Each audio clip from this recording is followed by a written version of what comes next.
Hi, everyone. I want to welcome you to a new episode of the AM show. Today, I am very excited to bring you Yigal Adato, who has previously owned many pawn shops, now has his own podcast. He is opening up his business to include a mastermind and an alliance, which he is going to tell you all about. And I'm so excited for him to share his knowledge on service-based businesses today. This is the AM show with arts music lawyer, where ambition and motivation meet persistence and drive, where your wildest dreams come true and even the greatest possibilities become realities. Listen to people just like you who stay authentic to who they are and master the art of their craft. Are you sharing the art of you? The art of you is music to my ears. Stay focused, stay on track. Create a new lifestyle with ambition and motivation. The AM Show. This episode is sponsored by the law firm of Marcella Dominguez. If you're an entrepreneur, business owner, or artist looking to protect your brand, then Marcella is right for you. Marcella has worked with hundreds of entrepreneurs like authors, clothing brands, Amazon sellers, consultants, and entertainers. Protecting your brand does not have to be tough. Let Marcella save your brand before your business name or slogan gets pulled out from under you. Go to marcellatm.com to learn more. Hi, Yigal. Thanks for being on the show. Oh, my pleasure. Love being here. And thanks for having me on. Thanks. So I just want to kind of dive right in. Tell everybody what your businesses have been and how they've evolved. Sure. So I owned a chain of pawn shops called Cashco Pawn. I did that for 16 years, had 3 stores, managed 100 plus employees, thousands of clients walking in. And about 3 years ago, I decided to sell that business to my partner, who was my brother, and get out. And I started speaking, and I went to speak at a national pawnbrokers convention. And then they just said, hey, we need this information, because I was teaching leadership. So now I have a mastermind and a podcast called the Pawn Leaders Podcast. And I basically help pawnbrokers grow their business. Awesome. That's amazing. So does that mean your brother watches too or listens in on your podcast? Yeah. So he's been a guest on my podcast. He was the first episode, and he's actually in the mastermind, and he listens to the podcast. So that's amazing. So tell us what the mastermind is all about. What does that mean? I'm sure there are tons of listeners who don't really know what having a mastermind means, or it sounds kind of esoteric. Sure. So there's a lot of masterminds out there for business and helping you grow your business. But in the pawn industry, it's different. It's different because you rarely share the information that you have. You rarely share how much business you're doing. You rarely share your true numbers. And it's a business that not a lot of people know about. So the pawnbroker themselves, they don't get to walk out there and just walk into a room and say, hey, this is my pawn shop, and these are the problems that I'm having. They feel like the business that they have is very, very different to everybody else. So being a pawnbroker myself, I would go to conventions. A lot of times you'd kind of lie at the conventions, right? You wouldn't tell the truth. How's your business? Oh, it's doing great. How's everything going? Oh, it's doing well. And I realized that a lot of pawnbrokers were suffering in the background. They were getting sick. They were losing their marriages. They weren't building a great culture. They had no idea how to market their business because it's such an old school business, if you look at it. So I said, you know what? It's time to get some minds together and show them. You know, I spent a lot of money training with, guys like Billy Jean, where we met, and people in leadership and people in marketing and people in strategy. So I said, if you want to learn, let's come into a group and I'll teach you what I've learned and how I grew a very successful business myself. Our pawn shops were very successful, won multiple awards. So I want to kind of give back to the community and show them how to do that themselves. Tell everyone what kind of successes you had with your business, because I think that is super important. You know, people claim to be great at what they do, but I want people to know exactly why you were good. What awards did you get? So we won Best Pawn Shop of the Year, probably like 7 years in a row.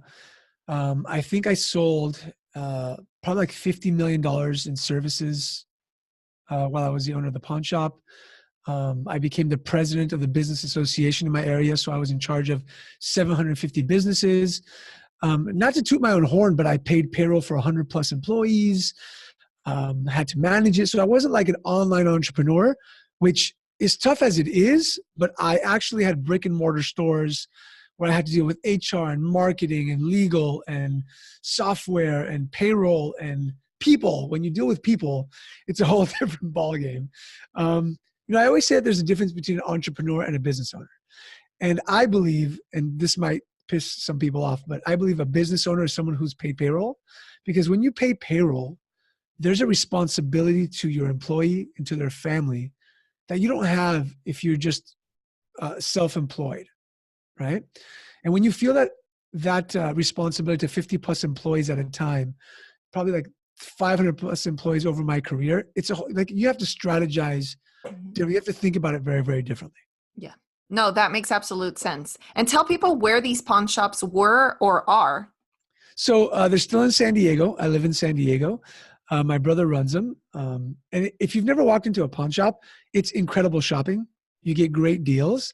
And it's a very, very cool place to walk in because, for example, before I left, we were selling used Gucci bags and Louis Vuittons and diamond rings and Rolex watches, even like PS4s and movies, television. So if you want to get a good deal, really pawn shopping is the smart way to go. Awesome. So tell people why you transitioned into what you're doing now and why you still, have a tie or a link to pawn shops and why you didn't just branch out into something random.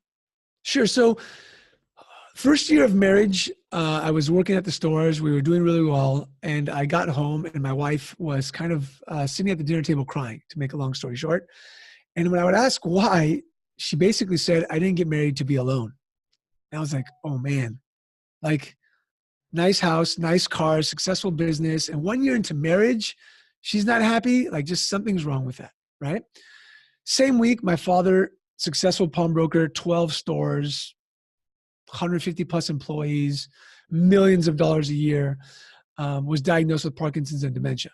And so I just thought to myself, like, okay, I can sit here and keep doing the same thing over and over again, or I can make a difference in my business and in my life where I'm still successful and my wife doesn't divorce me.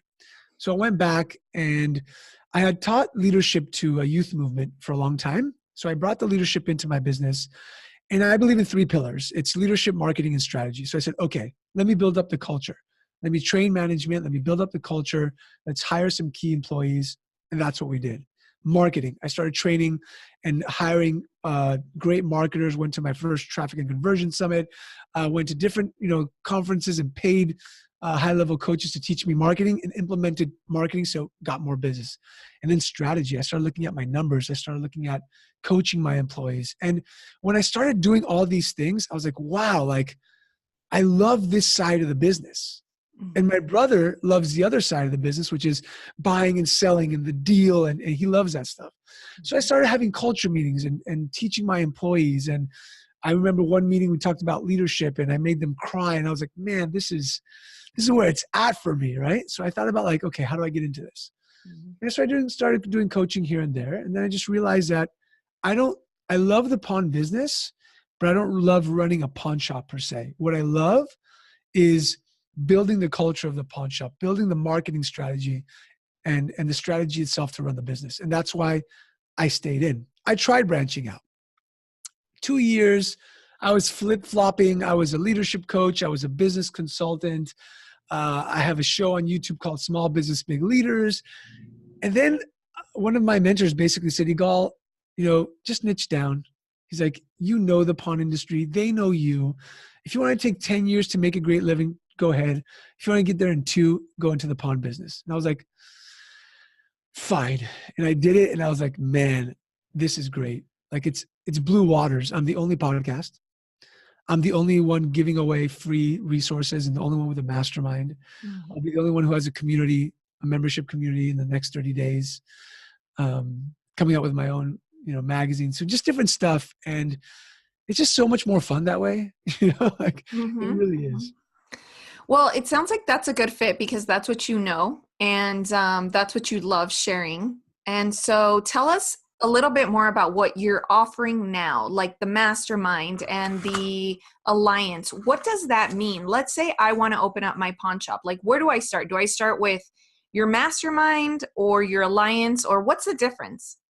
Sure. So basically, the first thing is like the podcast, right? The podcast, I give so much information because I always wished that there was a podcast or something to listen to, because there's only trade magazines every quarter that come out, and it's not that much information. And unfortunately, the trade associations, they're not really teaching pawn. They're doing a great job at making sure that pawn shops have a good name in the country, and that, you know, they're out lobbying in Washington, and they're doing all that type of stuff, which is very, very important. But nobody was really teaching it. And then I thought to myself, okay, there's consultants out there, and the consultants fly around every day. They're traveling 250 days a year. I said, I've got 2 little girls. I want to be present. You know, I want to be here, and I want to be healthy.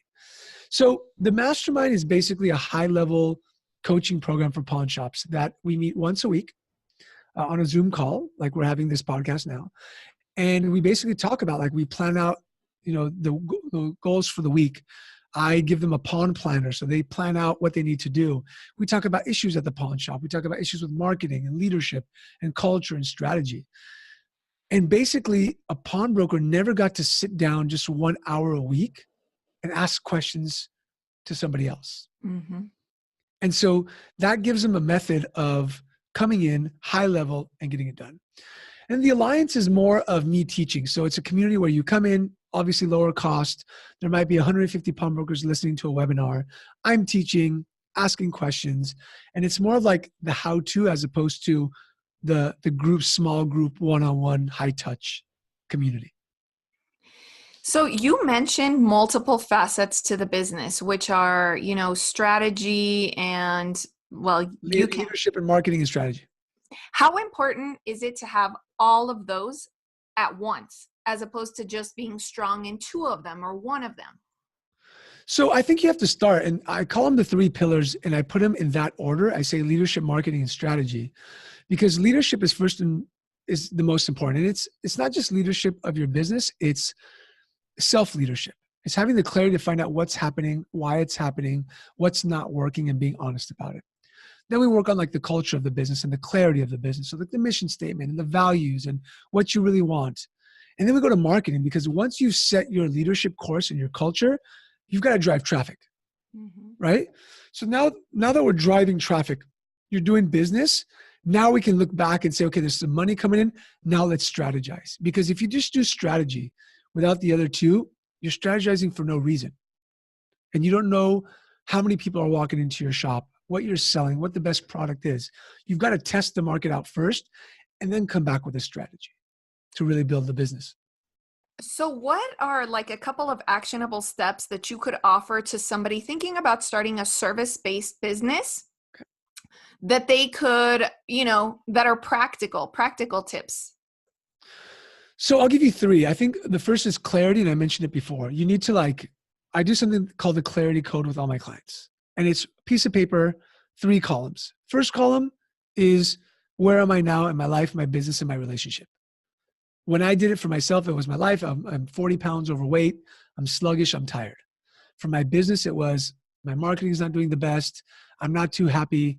I need a better team. And then my relationship at that point, obviously with my wife in that story, it was my sex life sucks. I don't have a connection with my wife. This isn't working out. It's got to be fixed. The next column is, where do I want to be? So for me, it was, I want to lose weight and really get athletic, because that's what I wanted to do. My business, hire the right team members, bring on an outsourced accountant, and whatever those things are. And then for my relationship was have more sex, be better connected, and go date nights every Thursday night. And then, so that's clarity, right? Awesome. We got that down. Then you need courage, which is the last column, which is what's the one thing that I'm going to do? And be courageous and take an action that I've never taken before. For my life, it was sign up to a gym membership and actually get a trainer and be committed to that. For my business, it was really admit the fact that I don't know everything and hire out. And then my relationship was go to therapy, right? Those were courageous for me. And then the third part is be committed. So you've got clarity, courage, and the third thing is you've got to commit. Whatever those actions are, commit 100%. Because you see, when you commit with words and you don't do it, like if you say, oh, I'm going to go to the gym 3 times this week. Every day that you don't wake up to go to the gym, your subconscious knocks it like it says, oh, we have a loss. Oh, here's another failure. Oh, and so it kind of attacks the failures. So when you go up to something big, you have this big idea, you want to open up a new store, a new business, your mind's going to say, wait a second, buddy. Looking back, there's 36 promises that you made to us that you didn't come through with. Mm-hmm. So why don't we have you sit on the couch, watch some Netflix, give you some self-sabotage, right? Make you feel a little bit bad and scared. And that way we'll be a little bit more comfortable. That way we won't fail again. So those three things are the most important. Be clear, be honest, be courageous, take an action that you wouldn't have taken before, and be committed to that action. I think that one of the important things that you touched on that I recently learned myself through listening to many influencers as well as or business influencers is the importance of having balance between your personal, your business, and, you know, whatever else it is, you know, just personal self-development. Because when one of those is out of line, it somehow affects one of the others. So I think, I feel like that's what you were touching on, is the importance of having a balance between the three pillars or the three aspects of your life, you know, and it's not always going to be business related. 100%. So the tagline for my podcast, it's called the Pawn Leaders Podcast, and it's about making more, stressing less, and living an epic life. Because I can teach you how to make a lot of money. Great. You've made a lot of money. But if you're 100 pounds overweight, if you're about to have a heart attack, Mm-hmm. if you're getting a divorce, it's not worth it. Mm-hmm. Listen, Marcy, my dad, who was a very successful businessman, if I had 3 shops, he has 12. Imagine the difference in success. 58 years old, you know, Parkinson's and dementia. And he always said like, oh, and he worked 14 hours a day, 6 days a week. And he always said, I'm going to work hard now so I can go on vacation later with you, Mom. I'm going to work hard now so I can play with my grandkids later on. Well, later on is today. And my father probably spends like $30,000 a month in like healthcare, and he's got 6 caregivers and insurance. He can't walk well. He can't talk well. Shit, he's got money. Congratulations. But he didn't spend the time back in the day. And I'm not mad at him because that's what his father taught him. Mm-hmm. But I had to break that cycle and know that balance is tough. You're never going to be exactly balanced and perfectly balanced, Mm-hmm. but you have to be able to build systems in place with leadership, with marketing, with strategy, so that if your kid's got a baseball game at 3 p.m. one afternoon, you can go home. If you need to go on a date night, you can go on the date night. If you need to take your kid to the doctor, you can do that as well, right? That's balance to me, where you can say, hey guys, you guys got this covered. I can step out for a couple of hours and then come back. I love that. I really, really do. I love it. So let's see, what other piece of advice or information can you offer to service-based businesses that is maybe distinguishable and separate from advice for a product-based business? Like maybe what is one thing that you would do as a service-based business that you would not do as a product-based business? So I'll tell you one of the things that made us very successful above and beyond the other pawn shops in my industry. We believed that when you're a service-based business, you have one touch every so often. For us, a person would come into a pawn and their contract was 4 months, which means that we didn't get to touch or talk to them for 4 months.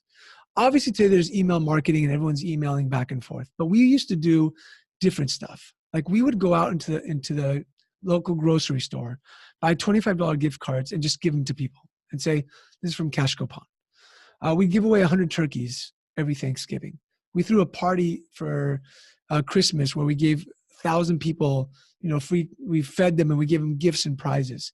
You've got to be a part of the community, especially if you're a brick and mortar service-based business, in order to succeed as a service-based business. If you aren't part of the community, if you're not giving back to the community, don't expect the community to give to you. That's the biggest thing, right? Awesome. And then when you're a service-based business, I'll give you a great example really quick. I hired a termite company for 4 years. I paid them a lot of money to come and put this orange oil stuff in my house. All of a sudden I had an issue and my termite contract lapsed 3 months. So I called them and I said, hey, I've got this issue. It's smelling bad. Can you just send out somebody to take a peek at it? And this is what the person on the phone said. I'm really sorry, sir. we can't do that unless you repay your subscription. And I was like, wait a second. I understand I got to pay. It lapsed 30 days ago. I've been paying for 5 years. I'm not asking you to do the service. I have a problem with the service. So guess what happened, Marcy? I hung up on them, gave them a bad Yelp review. I was upset. I was angry because they took my money. So for a service-based business, you can't just service the client if they're paying you. You have to give great customer service even if they're not paying you. On the phone, on social, in the street, if you're wearing a shirt that's got your logo on it. And that's what's the most important for a service-based business. You're consistently servicing people, even if you're not getting paid for it. Are you essentially saying go above and beyond for all of your customer or client needs? Yeah. I mean, for us, it's what we used to do. Like, that's how we were able to take, and we had a big player in the market with a lot of money. And we were small fish who came in and took huge chunk of that market. And that's because we would just get creative, right? We would say, you know what? In the morning, let's give away donuts, because we know that our client is rushing to work, probably didn't have breakfast. It's not the healthiest breakfast, mind you, but like something, we give them a donut and a coffee. Mm-hmm. Incredible service, mm-hmm. Right? What else would we do? Like we would always give back. Like, we just knew that it's not just about exchanging the service for the cash. It's going above and beyond that so that they always know to choose you as opposed to the next person, because it's a noisy world, especially now. There's so many ads going on in Facebook ads and Instagram ads. And if you don't stand out somehow by going above and beyond, servicing the people and your community, not just the people, and your community, then it's not going to work out. My podcast is free. I give all my information for free. Execution is a different story. My mastermind executes the information. The podcast listeners, 10% might execute. Mm-hmm. Interesting. So going back to when you opened your very, very first pawn shop, did you feel like you knew it all because you had somebody to look up to, which was your father in this case? Or did you still feel like you were a newbie and you had no idea what you were doing? Listen, we had the blessing that we had my father, and we had the blessing that we kind of grew up in the business, so we knew the concept of it. Mm-hmm. Did we make mistakes? So many mistakes. Did we lose money? Lots of money here and there. But that's okay. Like, you've got to test, you've got to fail. And as long as you are for example, if you're in a niche, if you're a chiropractor, be a part of a chiropractic organization, right? Go to the conventions, talk to guys who are in the industry, get as much information as you can to be able to succeed, because that's what's going to make the window of success a lot shorter. We would go to every single convention and ask questions and take old school pawnbrokers who were successful to dinner and lunch and teach me, even though my father did it for so many years. Because my father did it one way doesn't mean he did it the right way. So we would take bits and pieces of information from everybody and put it together. If you're not learning, if you're not growing, your competition is going to take over your segment. So let's say somebody isn't as lucky to be in a position as yours where they had somebody they could just call on, in a heartbeat. How would someone approach someone like you and say, Yigal, I'm really interested in sitting down and talking with you. Can I do it over lunch? I mean, how does somebody approach you? Do you think that it's too informal and casual to say, can I take you out to lunch or coffee? Because they assume you're a very busy person. Yeah. So I think that obviously if it's somebody like who's your competition, right? If it's a pawn shop who is across the street, I'm not gonna be like, yeah, man, let's go sit down and I'll show you my shop and open the doors for you. Even though we did that a couple of times, I would start following people in your industry who you look up to and start building a relationship with them online, right? And say, hey man, thank you so much for the information. That was great information. And then I would reach out. I would just be like, hey, I'm looking for a mentor. And I'm new in this industry, or I'm having some trouble in this industry. And I really look up to the fact that you're successful and I appreciate you. And there's going to be two types of guys. There's going to be the guy who says, or the gal who says, I'm really busy. I'm really sorry. I can't do that. That's essentially the person who has success in their business, but they're so busy, I guarantee you don't want their mentorship. For the person who says, yeah, man, no worries. Like I've got some time. that's the person who's carved out time for themselves during the day, who have a great team working on the business so they can go to lunch for an hour. Mm-hmm. I would also go to conventions and start introducing yourself and meet people. And every industry has an association, a convention, something, right? Every single one. I'm sure lawyers do, doctors do. You've got to go to those and start building relationships with people in your industry. Nice. So I know that in the midst of, having 3 pawn shops and now expanding to what you're doing now, I'm pretty sure it gets tough every once in a while. So what music, what books do you listen to that pump you up, that just get you going and make you forget about the challenges? The cool thing about my mastermind is that we actually have a monthly book club in the mastermind. Oh, cool. So every month we listen to a different book. We've listened to books on leadership, like The Dichotomy of Leadership from Jocko Willink. This month we're listening to The Go-Giver by Bob Berg. So that's really cool. And they get to choose the books, which basically sorts it out for me. Like, oh, cool. Yeah, you know what? I approve that book. That's a book on leadership. It's a book on marketing. Let's rock and roll, right? Music. I'm very into like upbeat, like dance music. There's a song called Reload by Sebastian Ingrosso, who just like gets me pumped up when I'm at the gym. I want you to sing a tune, please. Oh, you want me to sing a tune for you? Okay. I heard you used to be in a band back in the day. Yeah. So the words basically say, take my hand and reload. That's what we are made of. Take my hand and reload. This is free love. That's what we are made of. And it basically says like, take my hand, take my energy. I know that you need it sometimes. I'm here for you. Don't forget that. And it kind of just like pumps me up. And like the song is awesome. And I just destroyed that, even though I was a singer back in the day. But yeah, I mean, it's songs like that. It's, I listen to a lot of like Hebrew music. I'm very fan of like Israeli music and Turkish music and like world music. My daughter loves like reggaeton, my 3-year-old. So I listen to like, salsa and reggaeton. She loves dancing. But for me, music, because I was a musician back in the day, as long as it's talented, it gets me going. Awesome. So then when you get back on track and you're super excited, how do you decide that it's so important to open a second and a third location like you did? Is there like a sign that you should look for? So we made the mistake and opened it before we should have.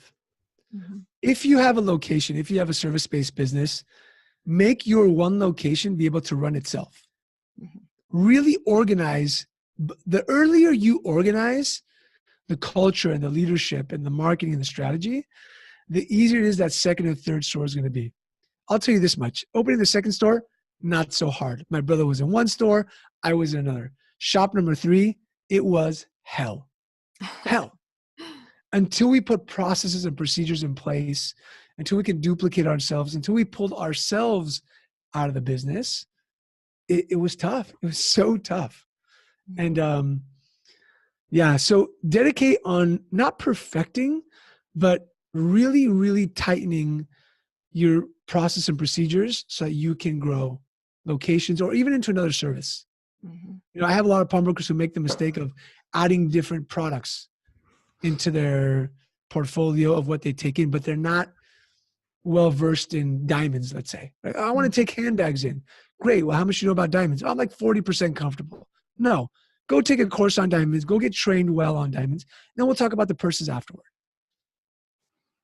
So that's really interesting then. When you were making your first couple of hires for the pawn shop, and let's say as a lawyer, like let's say you were, giving me advice, that first person that you hire, should they have expertise in, yours is different because you have many different products, should they be an expert or very well versed in all of those?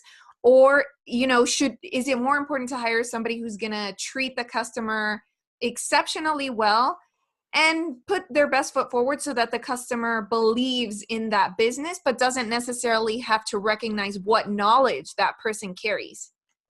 So in the pawn business, we hired for attitude rather than ability. If an employee from the competition came to us, we usually wouldn't hire them because they were already trained incorrectly. Oh. Mm-hmm. Okay. For us, it was attitude and customer service. If you can keep a smile on your face, if you can count a cash drawer, if you are upbeat and have a great personality, I'd rather have you in my shop. I can teach you how to be a pawnbroker. It takes some time, but I'll teach you there. Unlike a lawyer, which you need a degree or a doctor, stuff like that. But for us, attitude was key. It was the most important. Awesome. Okay. I think that's pretty important in any service-based business. So I'll agree with you there.